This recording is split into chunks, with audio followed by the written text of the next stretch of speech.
Ya, kalau diem aja nggak nyimak sama aja bohong. Bengong itu namanya. Ya, itu dia tapi menyimak, fokus. Itu hebatnya itu pemahaman ilmu. Ya, teacher ini dengar nggak? Dengar ya. Tapi menyimak nggak? Bisa nggak? Main handphone sambil menyimak masuk dalam otak bisa nggak? Bisa. Itu hebatnya. Keren. Itu hebatnya. Level 2. Nah, jarang-jarang main handphone nyimak nangkep, itu bisa itu keren. Nah makanya itu Dia bukan main handphone, lagi nyatet. lagi nyatu bagus, alhamdulillah. Itu namanya husnuzon. Husnuzon lebih baik daripada asnuzon. Al-istimah kita harus menyimak. Jadi ada orang yang berbicara, siapapun dia yang berbicara kita harus dengar. Dengan cara mendengar kita berarti harus menghargai. Subhanallah. Menghargai, jangankan kita Nabi Muhammad siapapun dia berbicara Allah Nabi Muhammad menghargai. Itu al-istimah. Yang ketiga adalah al-hifzu. Al-hifzu itu menghafal, menjaga tuh. Masih ada lagi banyak orang diem, menyimak tapi nggak ngapal. Dia nggak masuk dalam otaknya. Nggak dengar tapi nggak masuk, nggak apa ya, nggak masuk dalam kepalanya. Udah akhirnya hilang, dia keluar dari sini hilang. Nggak hafal. Nah ini penting. Jadi yang pertama diam, yang kedua menyimak, yang ketiga menghafal atau menjaga. Al-hifz itu menghafal atau menjaga. Itu penting. Apa yang disampaikan orang yang berbicara, dengerin, oh ini bagus nih. Saya akan hafal. Yang dihafal itu untuk apa sih sebenarnya? Untuk amal kita. Jadi ketika kita menghafal, oh iya saya ingat kata ini harus begini. Kita melakukan kebaikan begini. Kita ajak teman-teman harus begini. Nah itu maksudnya menghafal.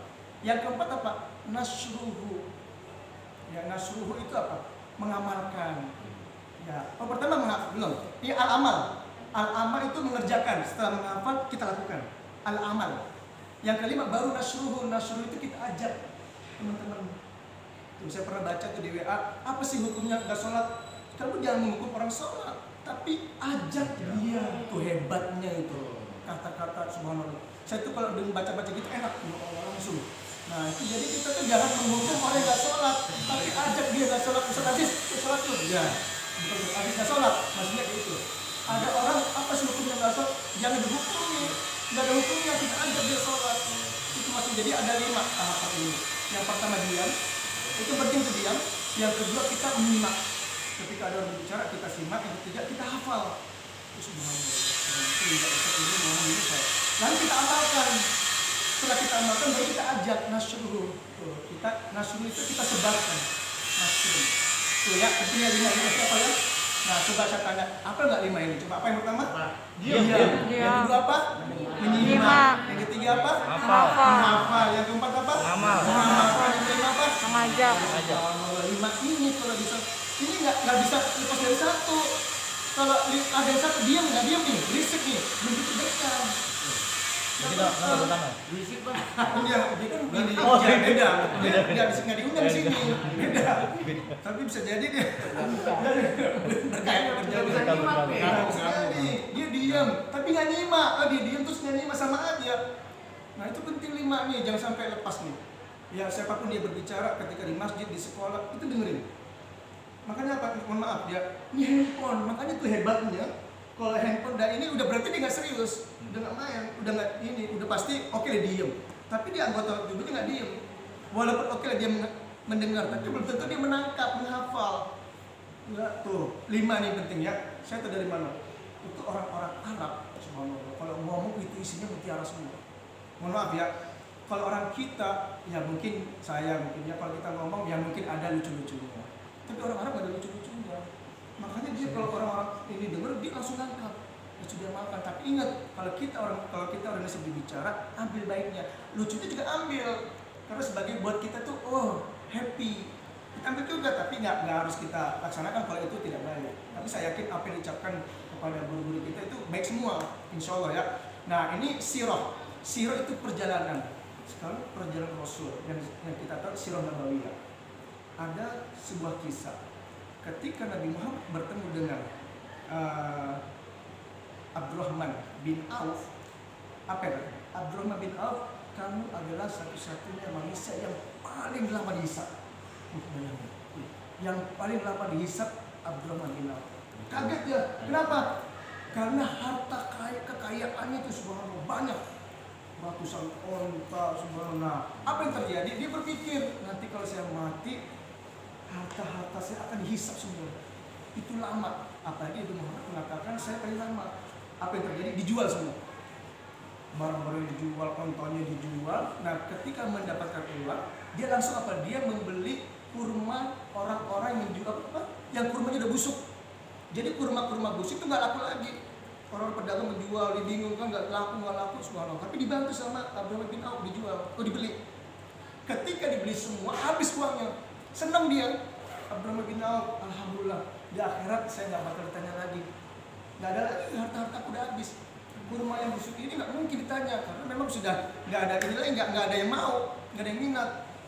Tapi subhanallah ada raja di Irak, dia ternyata di penduduknya itu ada penyakit namanya penyakit lepra. Penyakit lepra itu ternyata yang bisa disembuhkan hanya dengan menggunakan kurma yang busuk.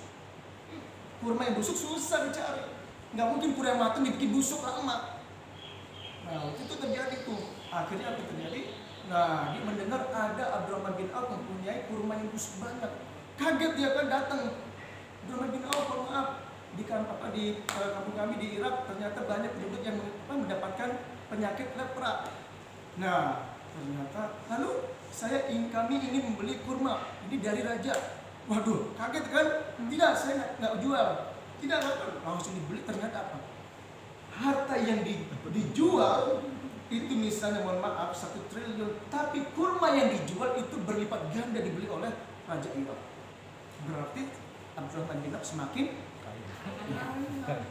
padahal dia niatnya apa? Miskin. Zaman sekarang orang niat kaya tapi jadi miskin. Makanya kalau mau jadi orang kaya niat miskin. Bisa nggak begitu? Hebatnya. Coba bayangkan. Tapi ingat, bukan cara niat miskinnya. Gak usah diniatin udah miskin. Gak usah diniatin udah miskin. Nah, tapi gak apa-apa. Yang penting kita jangan sampai miskin ilmu. Kita kalau kaya ilmu, subhanallah, ilmu kita dijaga sama ilmu kita meninggal juga dijaga. Nah itu ada sebuah cerita. Ada seorang kaya raya lagi. Dia ini mau meninggal. Ketika dia meninggal, dia ini bingung menyampaikan kepada anak-anaknya, nanti kalau aku mati, tolong kamu temani aku selama 40 hari di kuburan. Apa yang terjadi? Oh nggak mau, kita nggak mau, nggak ada yang berani, nggak ada yang siap. Nah setelah itu ternyata dibikin sayembara. Siapa yang berani menemaniku selama 40 hari di kuburan? Dibikin. Akan mendapatkan setengah harta yang saya miliki. Tuh kata orang kaya itu. Nah ada tukang kayu, dia ini lihat sembari dengar, wah datang dia. Ternyata yang orang kaya itu udah meninggal, terlambat. Tapi anak-anak bilang nggak apa-apa, karena memang saya sudah siapkan, ini udah warisan dari ayah saya meninggal. Setengahnya diambil bagi yang siap menemani 40 hari di kuburan. Tukang kayu datang, siap, langsung dia masuk ke dalam. Di Arab itu kuburannya itu dalam tanah, jadi model rumah, jadi masuk ke dalam tanah, ditaruh. Itu orang Arab, jadi nggak sistem kubur lagi, jadi udah jadi dalamnya. Di dalamnya udah ada banyak. Berani nggak begitu dapat hartanya setengah dari itu orang kaya raya, sampai 7 keturunan itu nggak bakal habis. Orang miskin, tukang kayu, dia itu betul-betul nggak punya apa-apa, dia punya hanya kapak aja. Akhirnya dimasuk dalam itu, dinemani selama 40 hari. Nah ketika di malam pertama datang malaikat Munkar dan Nakir. Nah ketika datang dia melihat ada seorang tukang kayu menemani orang kaya yang sedang mati. Ditanya, kamu ngapain di sini? Saya menemani orang kaya ini. Kamu apa kerjanya? Saya adalah tukang kayu. Apa yang kamu miliki? Saya hanya punya 1 kapak. Udah. Besoknya ditanya lagi, kapak itu kamu gunakan untuk apa? Kapak ini saya gunakan untuk memotong kayu. Di mana kamu potong kayu? Di hutan. Besok kita lagi. Nah setiap hari ditanya terus oleh malaikat Munkar dan Nakir. Ternyata kapak ini dia potong, dia berukuran gimana, jualnya di mana, itu ditanya terus sama malaikat Munkar dan Nakir. Selama 40 hari malaikat Munkar dan Nakir ini bertanya tentang cuma kapak. Yang ditanya cuma ini botol, kapak. Itu kapak terus ditanya. Dari mana caranya, gimana ngukurnya, gimana jualnya, itu ditanya terus. Nah, ketika di akhir 40 hari, waktu ketika datang lagi malaikat terakhir, dia lari. Orang kaya itu tukang kaya itu lari keluar dari kuburannya. Ternyata sudah banyak orang yang udah menunggu dia. Senang buat tepuk tangan, bagus, hebat, dapat tuh warisan setengah miliar, ambil situ. Kata anaknya. Apa kata tukang kaya? Saya selama 40 hari dalam kuburan ini, bayangkan, yang ditanya cuma kapak. Bagaimana kalau saya punya yang lainnya? Ini baru kapan ditanya nih? Belum yang lain, baju, belum ini, belum itu, baru 40 hari. Ini belum selesai pertanyaan saya tentang kapak. Kalau kalian mau ambil harta, silakan ambil. Saya nggak ngambil harta itu. Jadi bagaimana saya ngambil? Itu udah berapa tahun bisa jadi nggak bakal selesai pertanyaan itu yang saya ambil itu hartanya. Yang ini juga belum selesai, itu sudah kabur. Tuh bayangkan. Ternyata barang yang kita miliki siap-siap. Ini adalah udah jelas, ini apa ya, pelajaran buat kita. Bagus memang. Hah? Ya saya sama. Nah, ini kan saya ngomong gini kan interpretasi diri muhasabah. Saya melihat, mohon maaf, ada tetangga depan saya, subhanallah, ya hebat nih, depan dia yatim piatu, dia mungkin dia warisan, tapi subhanallah, dia rajin ke masjid. Dia nggak punya apa-apa, rumahnya udah rampung. Saya tuh kalau melihat subhanallah hebat. Dia ini calon surga. Dia nggak punya. Saya yakin di akhirat nanti dia nggak bakal ditanya apa. Dia nggak punya apa-apa. Dia cuma hanya mendapatkan pemberian orang. Yang beli itu beras, gulai dari sekolah saya kasih buat dia. Ini Pak, makan. Dia nggak kerja. Memang dia nggak punya apa-apa. Keluarga dia nggak ada. Subhanallah lagi ke masjid, bajunya juga cuma sekitar ini subhanallah. Gini nih yang di akhirat nggak bakal ditanya, tapi langsung otomatis masuk surga. Ya kita ini handphone, mohon maaf, karena handphone udah hidupan kita sehari-hari. Yang bakal ditanya itu pasti handphone.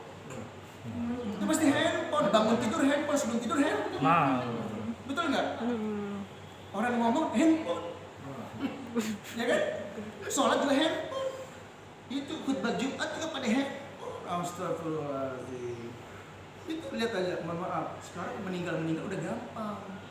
Sekarang meninggal udah pengen lepas, udah lepas, udah gak ada yang datang, udah gak ada yang doain, gak ada yang sholat jenazah, udah lepas. Udah gak ada lagi, udah sekarang udah gak tahu, udah selesai. Satu lagi sampai meninggal, udah selesai. Dulu orang meninggal enak kita datang, sholat jenazah, kita subhanallah kita doain segini. Sekarang udah gak ada. Udah ikhlas. Ya udah sekarang mah agak susah. Nah sekarang saatnya kita apa? Muhasabah. Siapa di antara kita yang berubah? Ya kan? Jadi kita nggak tahu. Terus musuh tempat kena, tapi alhamdulillah belum waktunya memang. Jangan dipikir kita nggak kena corona nggak. Masih jauh gitu. Ya memang waktunya belum. Nah itu yang penting, kita harus introspeksi diri, muhasabah. Mumpung kita diberi kesehatan, mumpung kita diberi nafas untuk apa ya? Untuk mencari ilmu, yuk manfaatkan. Enggak manfaatkan. Alhamdulillah saya mohon maaf. Saya buka ini bocoran saya jam 8 setiap hari Sabtu saya ngajar bunda-bunda bahasa Arab. Tanpa dibiayai pun saya mau. Kenapa? Saya pingin ilmu yang saya miliki itu bermanfaat. Alhamdulillah udah banyak ikut pun nggak ada banyak kita. Mumpung saya ini nggak ada kegiatan, saya bingung ngapain. Daripada saya buka handphone nggak ngapa-ngapain, buka Facebook ngapain? Dia saya belajar ngajarin. Ketika saya meninggal, ya alhamdulillah mudah-mudahan juga masih ada ilmunya. Nah kalian yang punya ilmu sama bikin. Mumpung kita masih stay di rumah semua. Gak apa-apa bikin, ayo anak-anak apa gitu kan, ayo yang bisa keahlian bahasa Inggris silakan, yang keahlian matematika silakan. Anak-anak sekarang ngapain coba? Bengong, gadget mainannya. Ya karena nggak ada fasilitas lagi. Mau ngapain coba? Mau belajar juga nggak ada yang ngajarin. Sekarang masuk susah udah masa pada libur. Libur nggak boleh. Sekarang susah. Nonton TV juga udah nggak ada yang suka, karena sekarang nonton TV udah nggak mainannya TV, handphone. Nah kita semua sebagai orang tua nih pentingnya, ayo didik anak-anak dengan baik, mudah-mudahan menjadi anak yang soleh-soleh. Itu pertama. Saya bilang ke bunda-bunda, bun, gampang kalau menjadi anak yang soleh-soleh anaknya bun. Satu, bunda dulu yang soleha. Betul nggak? Betul. Harus iya bunda. Kalau bundanya belajar bahasa Arab, saya yakin anaknya juga pasti ikut. Kalau tidak ngapain lah. Kalau bundanya megang handphone, anaknya nggak jauh dari itu, pasti megang handphone. Saya sengaja begitu. Kenapa? Memang biar bundanya tuh ada kegiatan. Jauh dari anak-anak itu begitu. Ayo. Alhamdulillah ada anaknya ikut Audi yang sekarang masuk umat ikut belajar bahasa Arab. Ayo nggak apa-apa. Kita mah Yang penting gimana biar kita jauh dari gadget. Ya sama kayak anak main bola kan.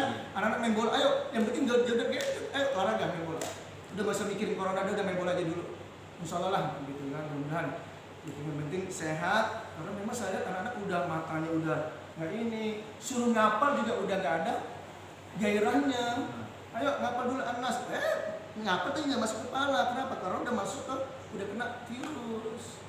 Lebih bagus kena virus corona daripada virus gadget. Corona masih bisa sembuh, gadget nggak bisa sembuh, susah. Nah itu ya pentingnya kita sebagai orang tua. Ayo, nah apalagi kita sudah lagi sekolah offline online lagi. Ayo kita buat anak-anak tuh happy. Karena memang udah susah nih, karena anak-anak udah ya begitu lagi kita buat cari gimana biar kreatif, kitanya biar anak senang harus ya gitu, nyanyi lah, harus ya sulap, kalau bisa sulap apa-apa, saya sulap lebih gampang sulap dari laptop, nggak kelihatan. Lebih mudah. Ayo nak lihat ya, lihat hilang, ya rasa dua, nggak kelihatan. Nggak ada tuh, lebih gampang, nah itu pentingnya kreatif biar anak-anak itu semangat. Nah itu sirah nabawiyah. Nah di sini kan selesai ya. Jam 3:10 kan. Ya itu ya cukup dari saya, mudah-mudahan bermanfaat bagi kita semua. Amin. Ya. Jadi tadi tentang